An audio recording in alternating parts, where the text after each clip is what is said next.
What's going on, everyone? In today's video, a little bit different. We're going to compare Amazon bookselling to other types of selling models, other types of business models, because all the time, Victor, someone who actually owned a brick and mortar yogurt store, actually two of them, he hears people talk badly about selling books on Amazon, how it's like, well, you only get 50% margin, or you have to do this or this or this. And someone who's actually had a real physical storefront and sold out of that has a different perspective than I think a lot of people do. So again, this video is going to be a little bit different. It's going to be like a long form sort of interview style podcast, but just put your AirPods in, just listen. I think it'll be very eye opening in terms of like how amazing bookselling is.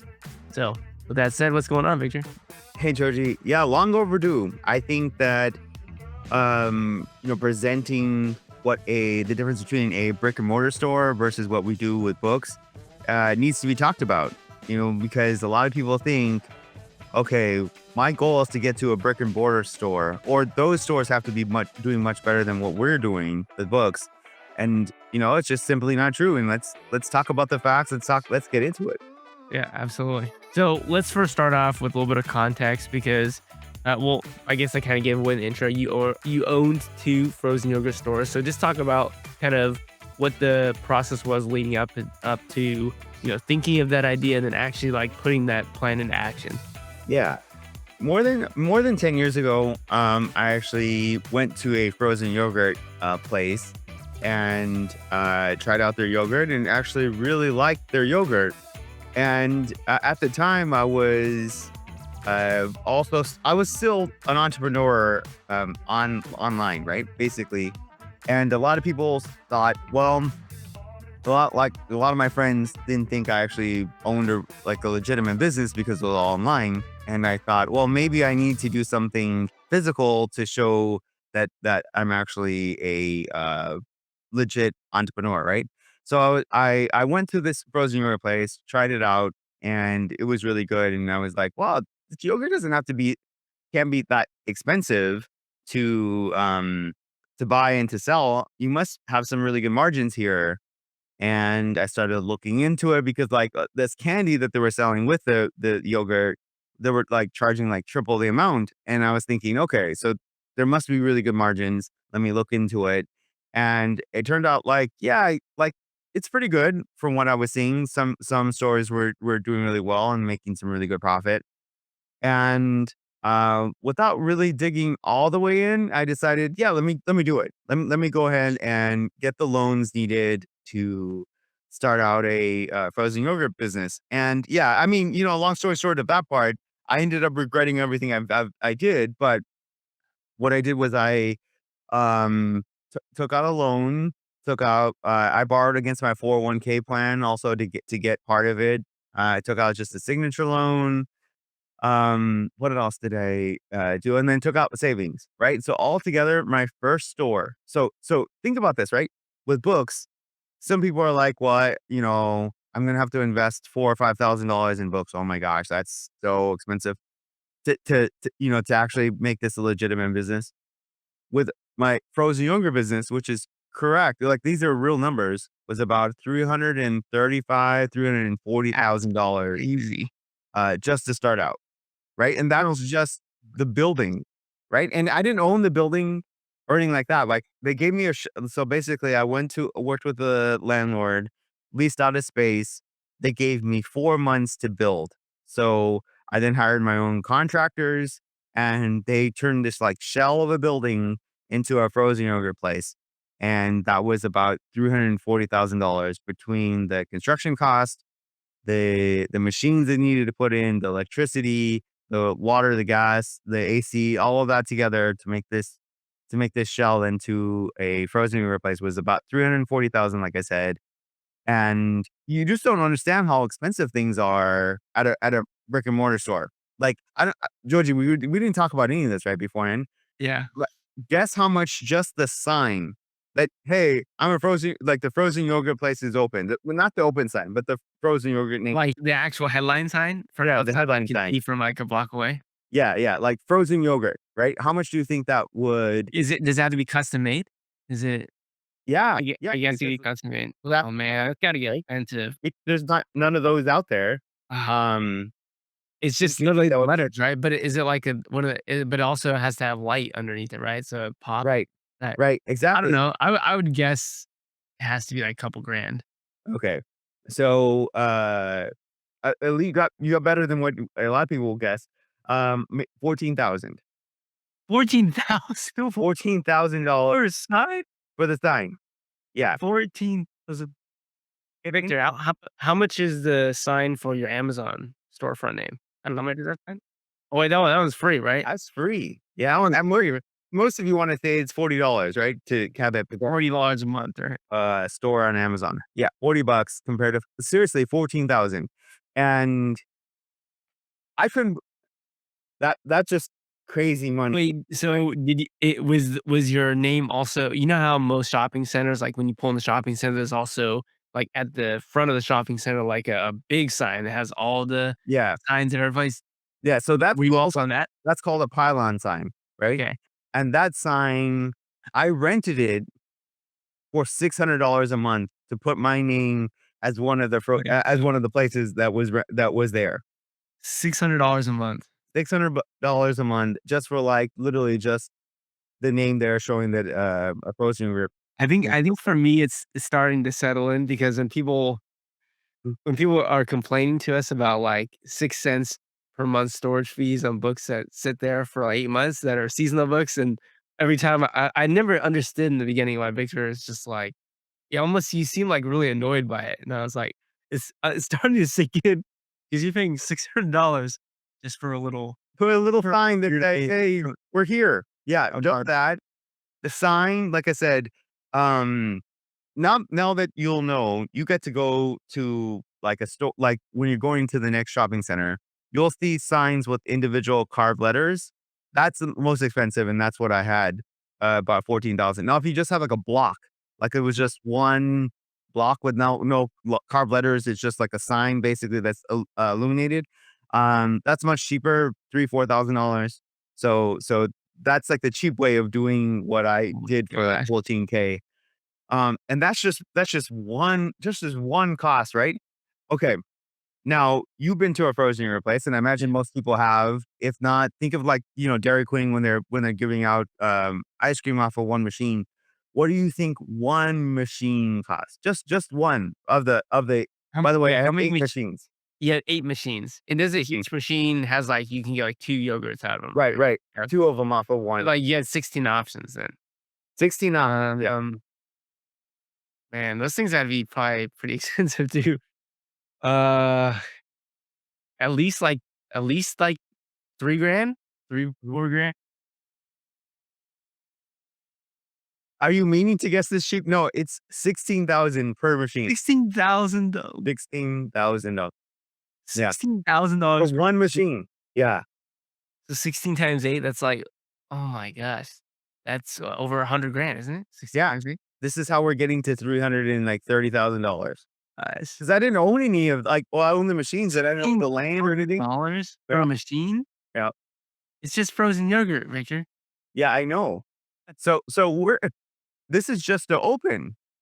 We haven't sold anything, right? So it's 16 $16,000 per machine, and that those are legit costs. Um, and the machines overheat. I mean, they're like engines, right? Because they're running all day, and Uh-huh. so you have to buy like a glyco machine. Basically, that glyco machine is like a coolant that gets put through the machine to keep it cool, and that whole system's an additional like $4,000. Basically, it's just Per machine. no, altogether Oh, 4,000. yeah, Yeah. yeah. So a $4,000 basically machine to keep the machines cool all day while they're running. Okay, so let's back up a little bit. So you found a retail spot, Yeah, yeah. which was just an empty building. I assumed you would have just moved in to a place that was already built for frozen yogurt, or maybe it was an old frozen yogurt place, but no, you actually had to build it. So you had to actually construct the frozen yogurt style. They're all kind of very similar, I think, right? Right. Yeah, close to it. So Mhm. so you had to get some contract. You had to get a contractor to build that out for you. You had only 4 months to do it. Yeah. And then obviously you're leasing the place, right? So how much were you paying on a monthly? Yeah, so the good stuff, good this is all great. The rent was right under 4,000. So we can say $3,800 a month was my rent. $3,800 a month. And then what goes on top of that? Like you need like normally, so if you own a house, you need to pay for property taxes and you have Yeah. to pay for insurance. So what would those be? Right. Yeah, so we also had, like, we also had to pay for, like, insurance of the place. The landlord made us do that, and that was about $2,000, every 6 months. So we had $2,000 to, like, for basically, like, liability insurance, Yep. basically for the space that we were renting. We also Okay, a lot of people complain even about the electricity bill, right? How much is your highest electricity bill, Joji, in the middle of the summer Like in your my gas and electric? Oh no. My highest I think is like $90. Like no, yeah, yeah. not very much. But So normally so one's cheaper than that. Yeah. but we're running 8 machines, right? And there's AC and stuff like that. My highest electricity bill at this frozen yogurt place was like, $1,700. I just remember thinking this is crazy. Yeah, and that was in the middle of summer, right? In the winters, it's a little bit cheaper, but still about $1,000 a month. I never got an electricity bill under $1,000 a month at this place. That is just wild. Mhm. But hold on. Yeah, yeah, Not only did but for some reason, after opening store 1, you decide to open up store 2. yeah. So, I imagine that everything you need another sign. That's about 14,000. Yes. You need to put your a pile on or what do they call it? Pylon sign, yeah. Pile on sign. Pylon sign, yep, That's $600 a month. yeah, yeah. And what about that second location? Did you also have to build or did you move into a pre-existing spot? That w So I became slightly better, at understanding all of the costs. So no, I basically had to demolish what was there and then restart, right? So it was as expensive to the construction part of it. What I saved is that I found, these machines used. So instead of 16,000, I bought them for about half. So each machine about 8,000. So it overall saved me some money. Um, and I like figured out, I like bought some of the like machinery, not the machinery, but like the couches and the chairs and stuff like that a little bit cheaper. So I ended up getting the whole place under 300,000 is what it cost me for the second store. Jeez. So when you said you took out a loan for 300, let's just go back to location one. So you took out a loan for about Yep. 300,000. Yep. That's to obviously pay for the building of it, to pay for the machines, to pay Yep. for the sign, like to pay for all the operating expenses. And we got guys and gals. We haven't even got into employees and all that good stuff. Yeah. But this $300,000 loan, is it just like a mortgage where it's like you put down, as low as 2.5% or 5% or 10%? Like, walk us through how those numbers work. And then is it like you just pay it back on a monthly basis kind of thing? Yeah, so when you get one of these loans, you can first try to get a small business loan, and they're really difficult to actually get approved because for me, I was like, for them, they didn't consider me a seasoned like entrepreneur yet. They didn't Right. consider my online businesses actual businesses, unfortunately, and so they just denied my loan applications for a small business loan. So I had to do it a slightly, I guess, riskier way, where I would get these signature loans from the bank, and basically they would give me like $100,000 for a signature loan, but they wanted it paid back within 5 years. So imagine the type of payback you had to do for that $100,000, and it was still pretty high interest, maybe 6 to 8%. So I had loans at 6 to 8%. Um, the savings I had, of course, I didn't have a loan against that, but the loan against my 401k plan was like around 4%. Yeah. So like my loans were actually pretty expensive to like keep up with, just to start out. You felt the pressure because even those like 4 months that it was taking to build the store, um, I wasn't making any money from it, right? So 4 months, because like with books, right? You're buying books and it takes a few weeks for your first books to come in and people are Right. complaining that they're not seeing money come back. Imagine putting up front 330,000 worth of cost and not seeing anything back for 4 months while you're still having to make these loan payments already. Is loan payment start month 1, right? Yeah, yeah, That's exactly. crazy. Oh my gosh. And then Like, do you know the like to okay, so you think, okay, I have a building that's gonna be 1,600 square feet. You think, oh, that's enough space. But with ADA compliance, you both have to have a guy's restroom and a female restroom that are both ADA compliant, and that's a good portion of your store just taken up by these 2 bathrooms that you have to make from nowhere. yeah, It's just a lot of things you don't think about, um, just to open the store. that is crazy. Okay, so it's something you'd pay back on a monthly basis as if it were just, like a mortgage payment. So, Right. um, wow, $330,000 in the hole, Mm, not making anything by month no. 4. So, I'm assuming the way that the business model works is you hopefully by month 4, I mean, when the place is actually built, you have customers come in, and those customers obviously buy frozen yogurt, Right. and you start producing revenue. And the goal then is, well, with all the revenue you make, you should be able to pay off all your loans, to be able to pay off all your employees, which we haven't really talked about. And then there's just this fat chunk of money left I for love that. Victor to just become very, very rich, right? That's how it Right. works. Right. Yeah, you wish. I mean, that's what I was thinking. That's what I was hoping would happen.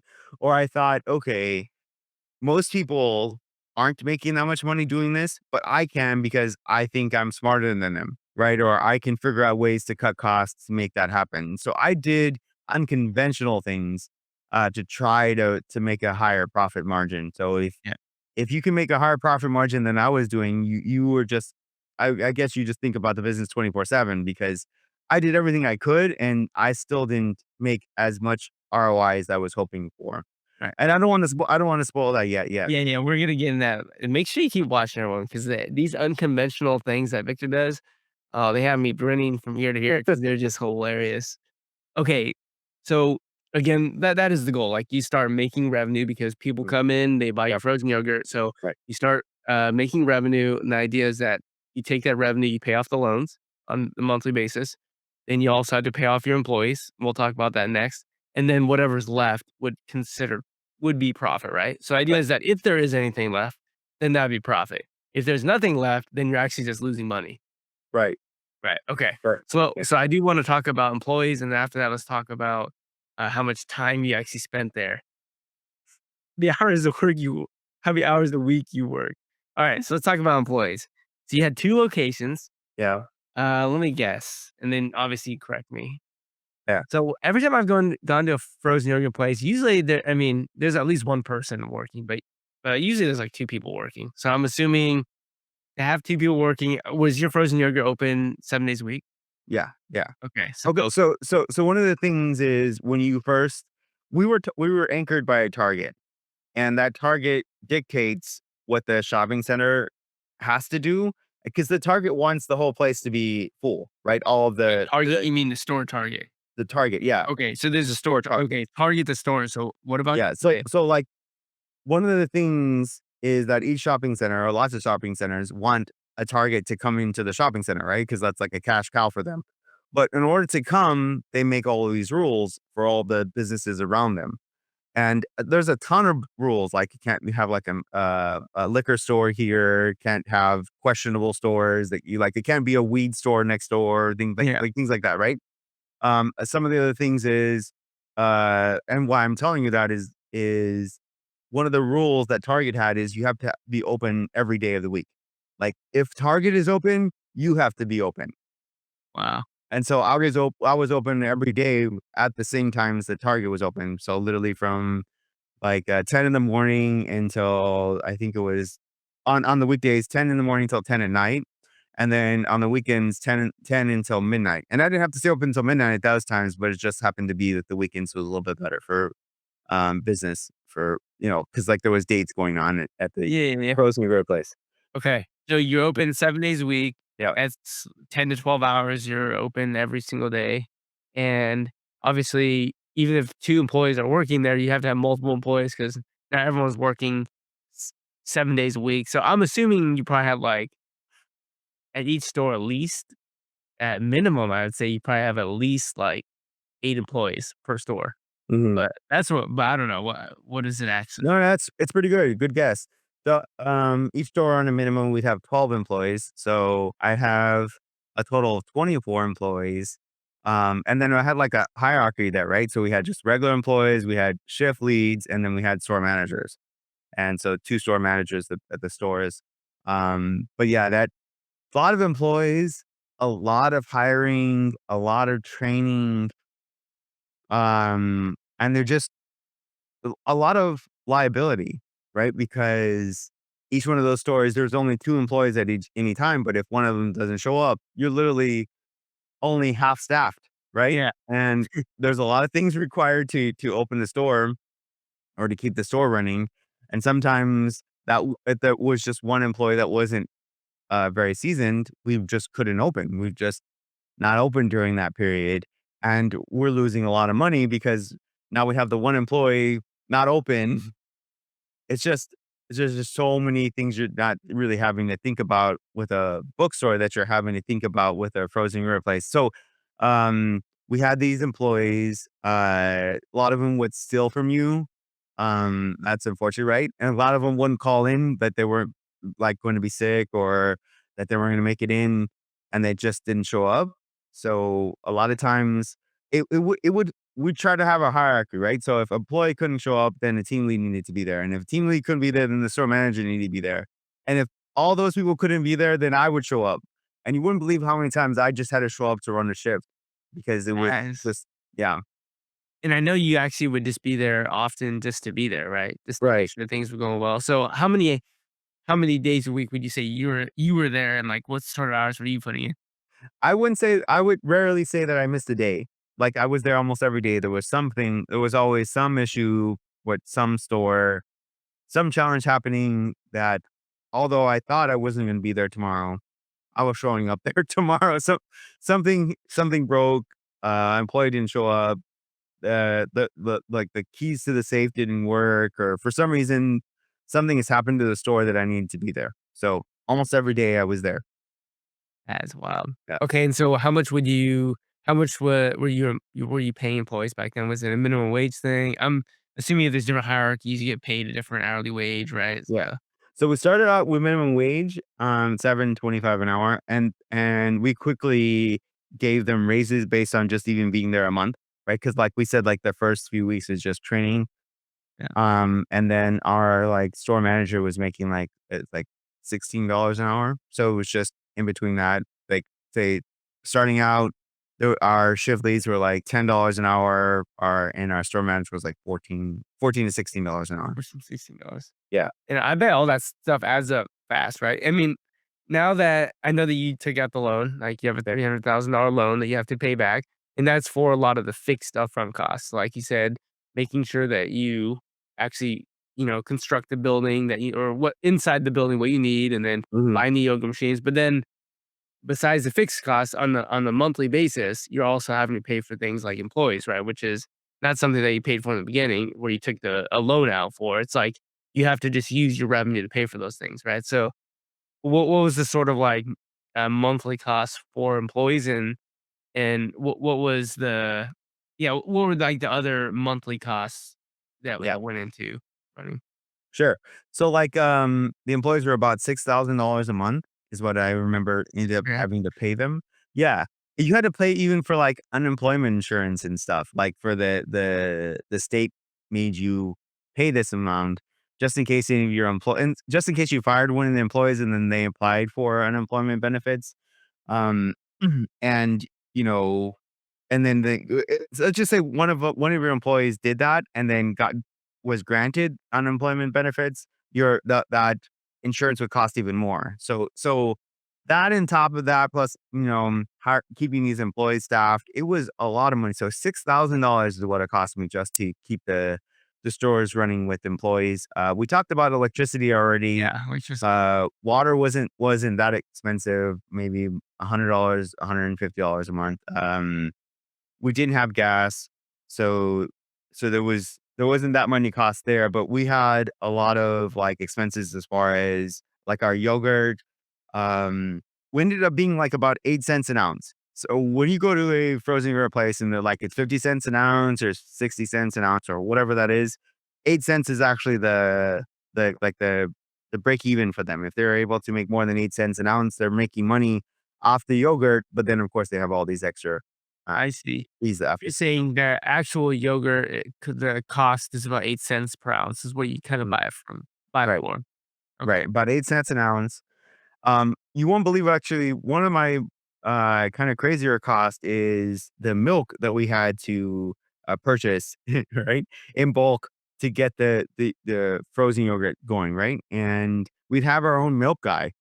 A milk guy would actually show up in a truck and just deliver us gallons upon gallons of milk, like 100 gallons of milk, maybe every 3 or 4 days. And you just had like a big freezer in the back or what? Yeah, we'd have refrigerators in the back. Okay. Yeah, we'd have to have everything here had to be like, commercial grade, right? So I didn't even talk to you about the licenses you have to open a store, right? The health department has to come in and say, "Yeah, this looks like a good place. Like everything here is in order. These are like the refrigerators, the whatever else that you have here, even the toasters have to be commercial grade, and they have to pass these tests, and they have to ensure that happens. My employees had to pass a um like a safety inspection. Basically, they had to make sure that they knew that meat, what temperatures you needed to cook meat, even though we didn't have any meat, but yet somehow we've had to pass these tests. I think it's like cell safe or something. I forget what the Okay. yes, I think serve safe. Maybe that's it. They had to pass this certification. And I always had to have employees that had that passed. So we had the health inspection. The fire department had to come to make sure that like, okay, yeah, the plumbing up on the roof is good. And how many people could actually like stay here at a certain time. So I had like a limit of how many people could be in them and at that frozen yogurt place at a time. So that it's just things you didn't even think about. I even had the I even had to get my scale certified that when you put the yogurt on, that it actually was correct and there was actually a correct reading. Yeah, trying to price gouge people and to start out a little bit heavier than actually, yeah. Oh my gosh. The more we dive in this and talk about it, I'm just like, I'm so glad I run a book business on Amazon. I'm like, when you compare book selling to that, literally you have to do nothing but book selling. I mean, Absolutely nothing compared. just Amazon has all the employees for you. They train them, they vet them. They don't show up to work. You don't hear about it. It doesn't matter to you. I mean, the only employees you might have are your prep center, but your prep center is already vetted if you're using Sensory Vision Prep or Loal because they're doing the work for you. You know, you buy the book on Amazon, it just shows up the prep center, shows up in Amazon warehouse. I mean, there's not again, going back to what you said in the beginning, Victor, like Mm. a lot of time people are like 4 or 5 I have to spend 4 or $5,000 to start my book business? Victor, you just said to start a frozen yogurt business, you had to start with a $300,000 loan where you wouldn't make a dime until like Yep. month 4, Yep. right? So all we're trying to do with this video here is just show you that, you know, you have selling books on Amazon or you have other brick and mortar businesses, and it's like, well, which of those makes more sense? And to me, I'm already, it's pretty obvious to me which one sounds like the better option so far. Yeah, Um, not even so far, Joji. This is I look back and think, what was I thinking? Why did I decide? What did I and it's mostly the social pressures that everyone was like, they wanted to see something physical that I had built or I had made, and yet everyone thought that now I'm successful because they were able to see it, right? Versus online, but online I make so much more money than I ever did in a frozen yogurt place. So we can just keep going back to the cost, right? Some of the other things was all the candies I had. You I think I had like 50 different candies, opportunities, or things that you could put on your yogurt that I had to, keep this, like, bar stocked with all these different candies, and that was also expensive and had to keep those up. Um, and then we get, like, just the weirdest shipments because our frozen yogurt, our cups, our any other supplies that we received, our napkins from the brand would just show up at random times. They were like, "Oh yeah, you're gonna receive a shipment in the next 2 days." And so just a semi truck would just show up. And I don't know if you know about this or not, but semi trucks like to come into a city in the dead of the night because that's when there's no traffic, right? So they try to time it where when they're going to a major city, they like to show up to that major city really late at night. So I would get a call that they were about they were like 15 minutes from the store at like 2:30, 3 in the morning. My gosh. What, And I'm man? sleeping. I'm not planning for this to happen at all. And they're like, yeah, 3 in the morning, I am there literally signing off on a bill of sale, and pallets of napkins and cups and yogurt are just literally just dropped off at the store at the back of the store, and I'm loading all that stuff into the frozen yogurt place at 3 in the morning. And that happened routinely. That is just so when you're selling on Amazon, you get calls all the time, right, Victor? Yeah, my customers are calling me at 3 in the morning and asking me what these books are. Yeah. Yeah. Oh, no response needed? Yeah. No, so I mean, that's the Like amazing thing. 3 to 7, I am literally unloading. And then it's like at 7, I'm driving back home to get on clothes, like the right clothes for work. And then I go to work. That Yeah, happened a lot. one other thing that we didn't mention is that at the time, this was a side hustle for you, right? I mean, you're working in the government, right? Right. You're working in so you're working, in the government with your HR position, and you were just doing this on the side. So you couldn't even be at the frozen yogurt place the whole day because you had to go to work, and then once you got off work, what would you do?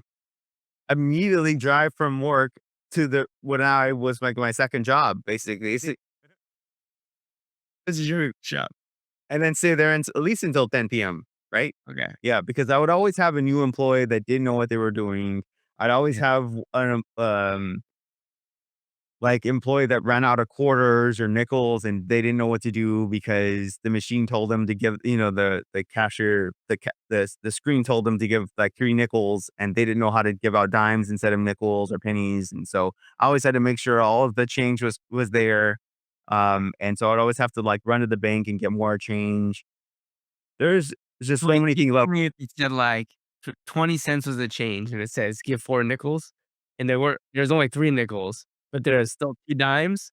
Yeah. I just wouldn't They wouldn't know what to do. Yeah. uh, I don't know what we're doing with the schooling these days, but yes. oh It was failing people. If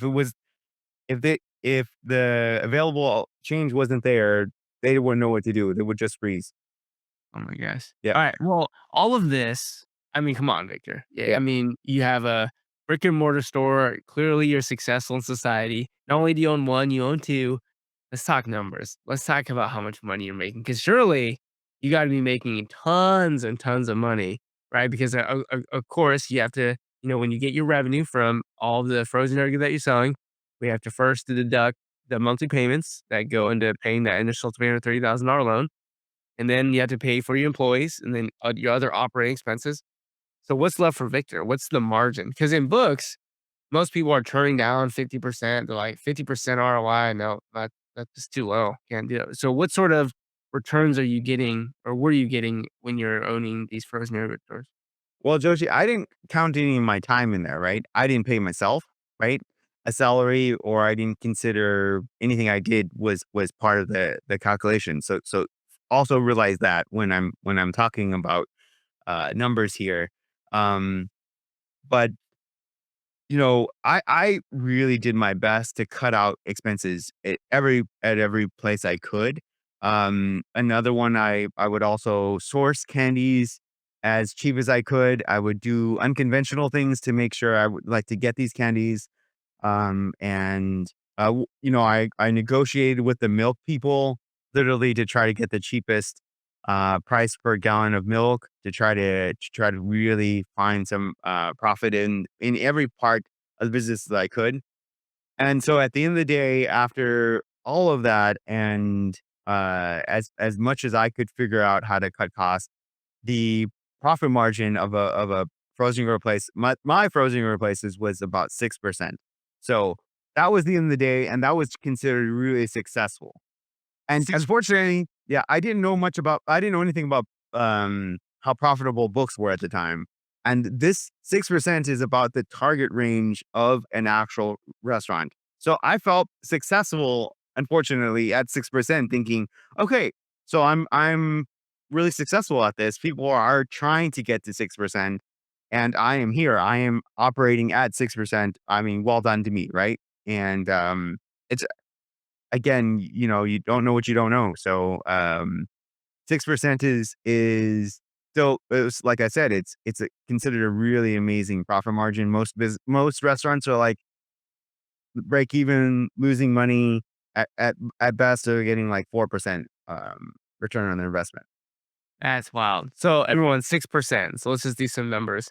So this is off top line revenue, right? Yeah.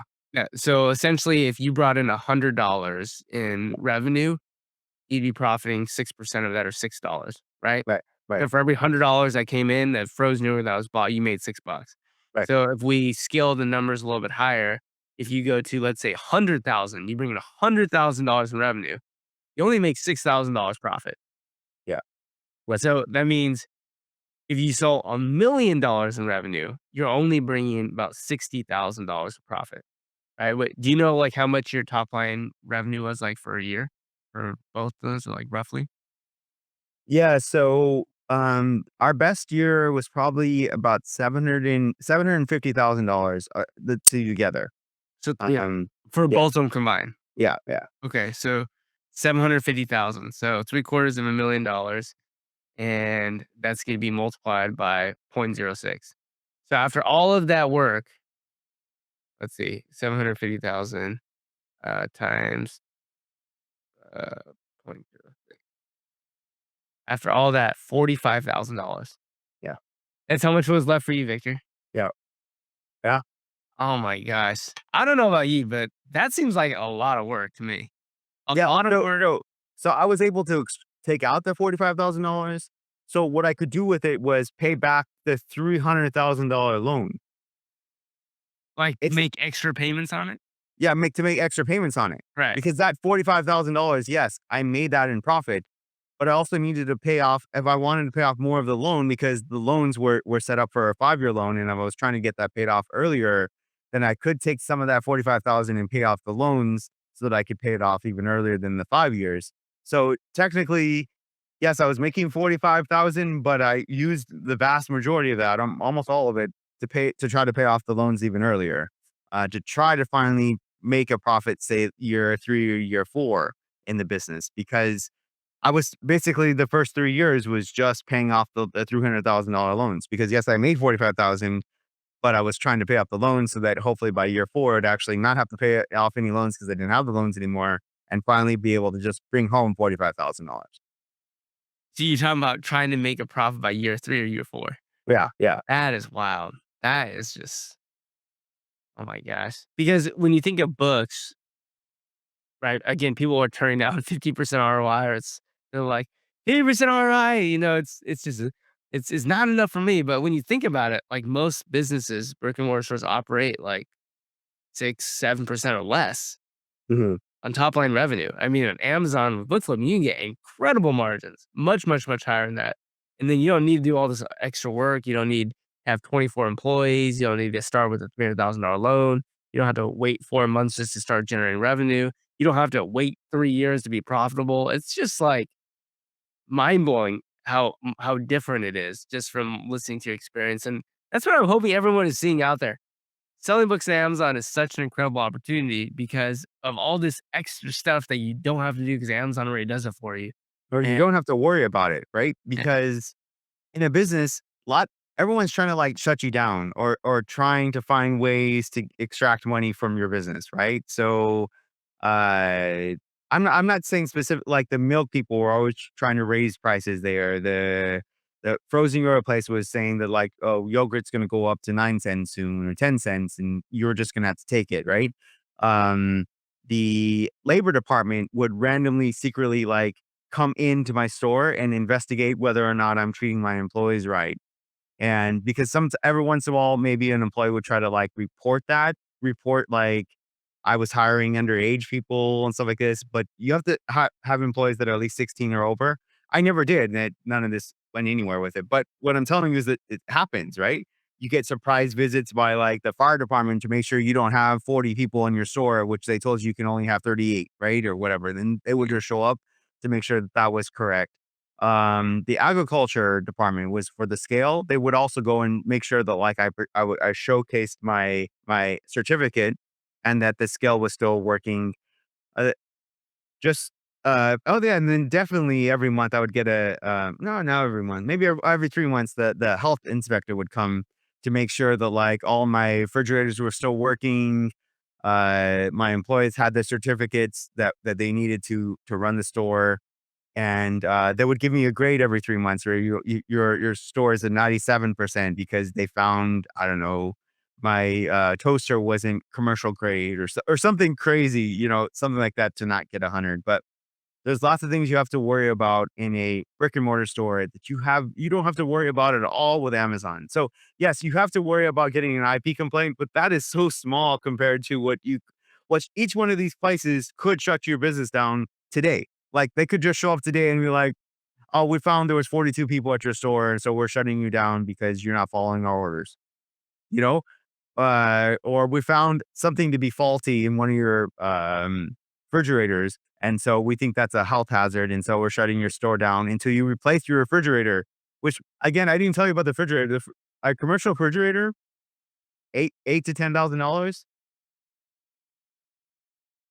Oh my god. I just have so many random facts, but My yeah, brain hurts from listening to this because I'm just like, why would anyone do this? But I mean, I know. I'm not saying that you're incredibly smart, Victor, and Thank you. only an incredibly smart person can somehow manage this circus and still make money. 'Cause it feels like a lot of people, and I'm sure it's true. I'm sure a lot of people do this and lose money. The vast So majority. imagine doing all that work and then not making, like, just losing money. All that work and effort and sacrifice and you lose money? I that's just crazy to me. Okay, I wanna go into the, unconventional styles of trying to build in profit margin because with books, it's like we always say, "Don't buy hope, just buy books based upon data." And if you are doing that and you look at enough books, you're gonna find plenty and plenty of books where you don't have to try to do these little cute things or try to cut corners. So I know that you has had some unconventional tricks to try to bring down costs. So talk to us first about the candy, and then Yeah, talk to us about the milk, and then anything yeah, else you have. sure. So so when I try to find ways to cut costs that I had the ability to control, and one of the main ones was the cost of candy, right? So like Snickers, M&Ms, Twizzlers, anything you can think of that are candies. I had them on the bar, and I had the control of those costs. And so what I would do, I realized, okay, one of these candies is actually cheaper right after a holiday. So the biggest one being Halloween. So the day after Halloween, as you probably know, most stores take their candies off like 50% off, right? Yeah.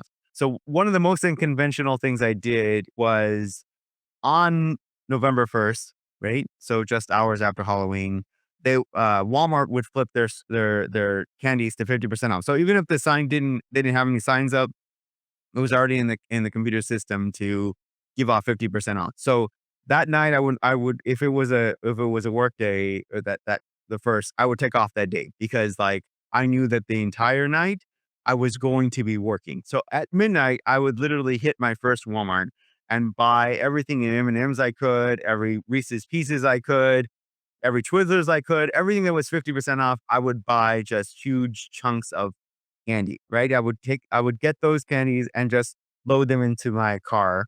And I would go to the next Walmart because like that was about like 3 or 4 miles from that Walmart. And I would go try it again.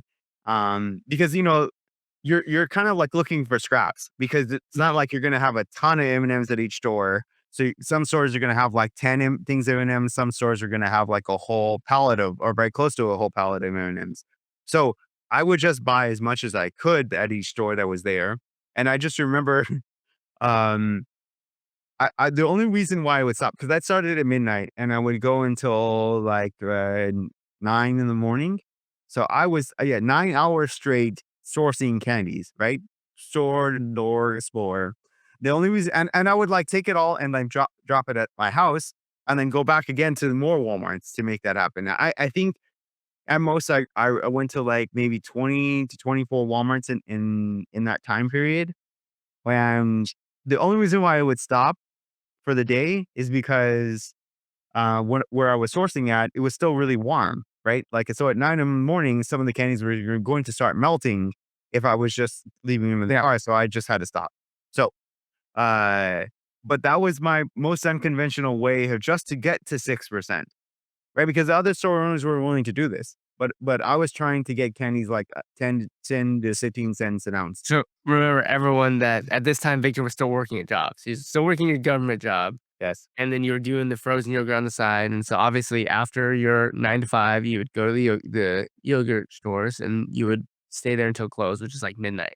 But on November 1st, when you had work, you would take work off. Yeah. You wouldn't go into your actual day job. Right. They could drive around to 20 Walmarts in 9 hours and just I would take a vacation day. Yeah, I would take a vacation day to do this.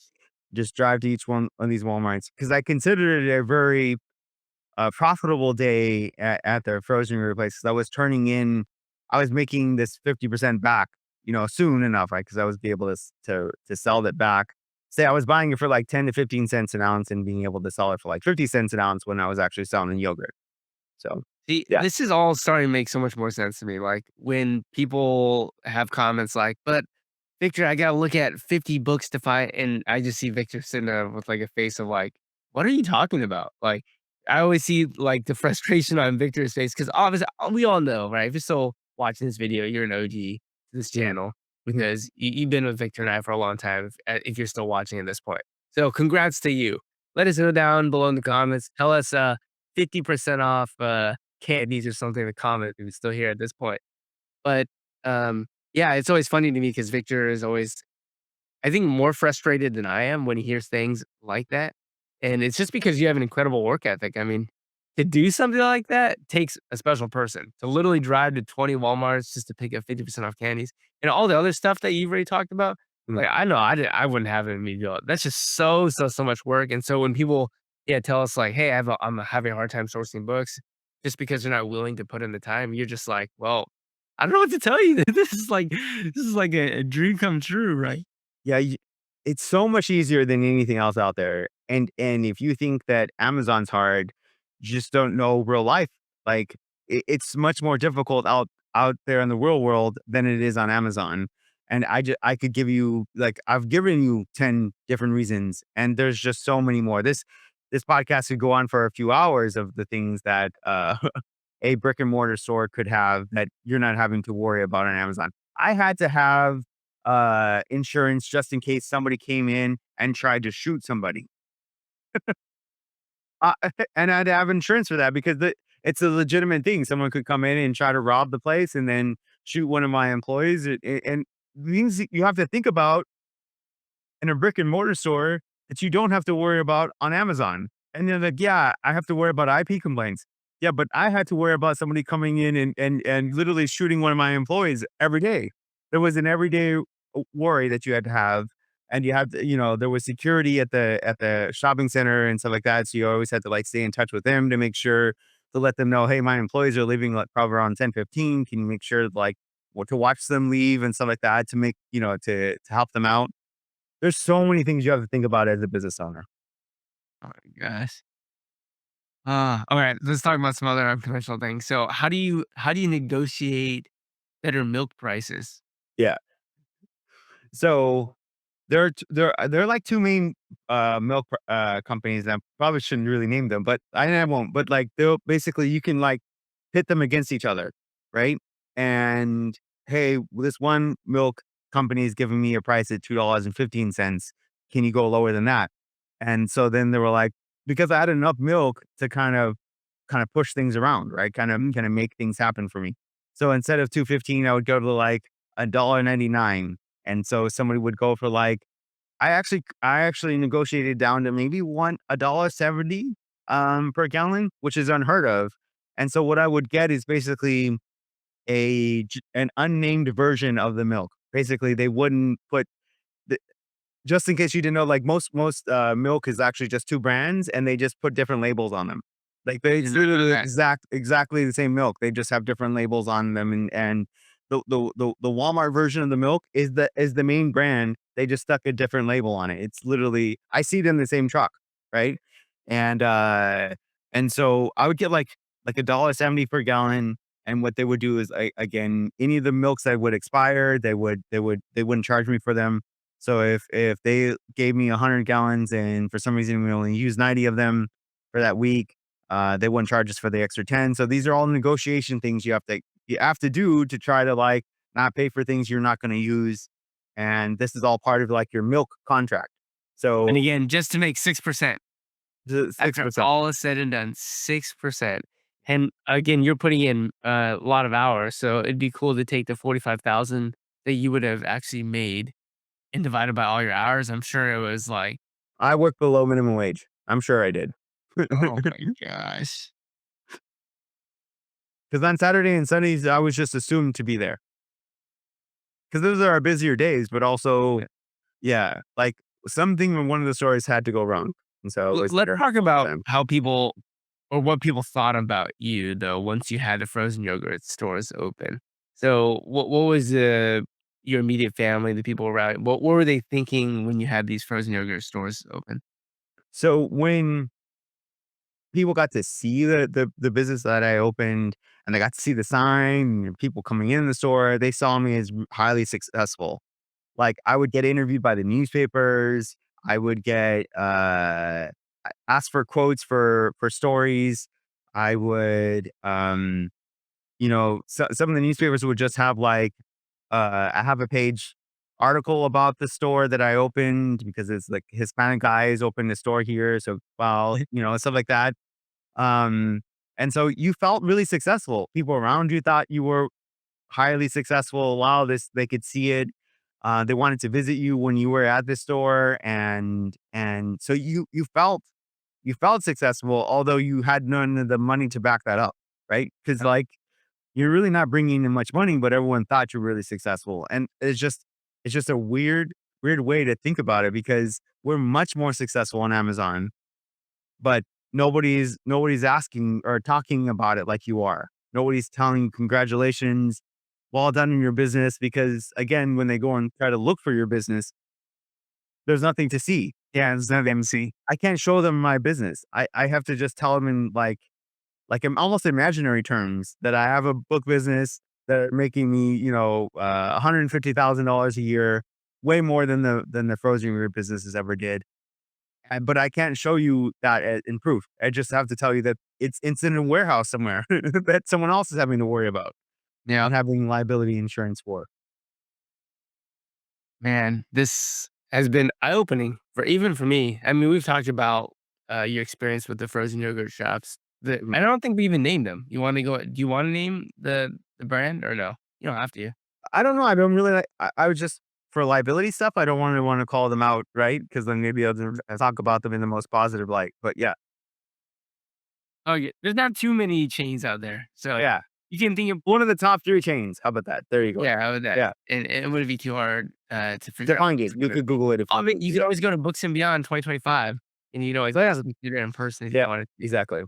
But all I'm hearing is you've got one thing, a brick and mortar store, which I will say one pro to it is that people do think you're very successful, and they do think you're making a lot of money. We've just debunked that and shown that no, it's actually just an incredible amount of work and a lot of hassle and a lot of headache for not making very much money.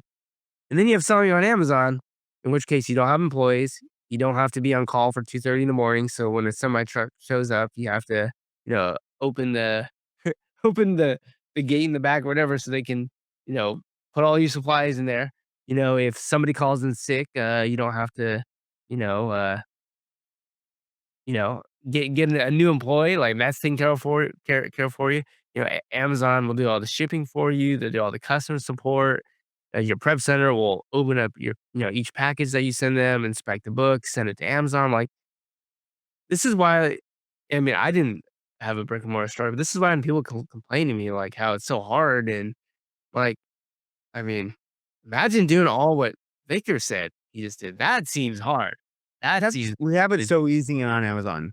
It legitimately, compared to any other business out there. Drive around, you should like have a smirk on your face when you're driving around and seeing all these other businesses that are open at 10 at night. You're not having to do that. You can make your own hours. In a brick and mortar store, it's kind of like forced upon you the hours that you have to set because your customers are just going to randomly come at any time. And that's just, and you can be like, well, yeah, I can hire a manager and stuff, but well, those managers cost money. You have to pay for their, unemployment benefits and what everything else. There's just so many costs you're not thinking about that a brick and mortar store has versus Amazon. We really have it made. And so even though, yes, there are IP complaints and counterfeit complaints, we have that same thing at a frozen yogurt place, but even more, right? It's even more challenging, way more challenging there, and so much less profit. Yep. I think that wraps up an awesome interview, awesome podcast, just to put things into perspective for people of the opportunity that we have on Amazon.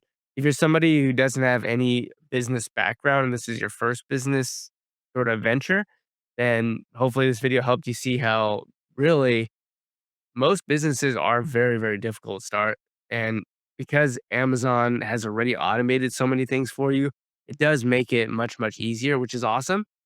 And for those of you who, have been selling on Amazon for a while and maybe still didn't have any other brick and mortar experience, like I had no brick and mortar experience, I now appreciate what Amazon has given us much, much more, even despite, the fees.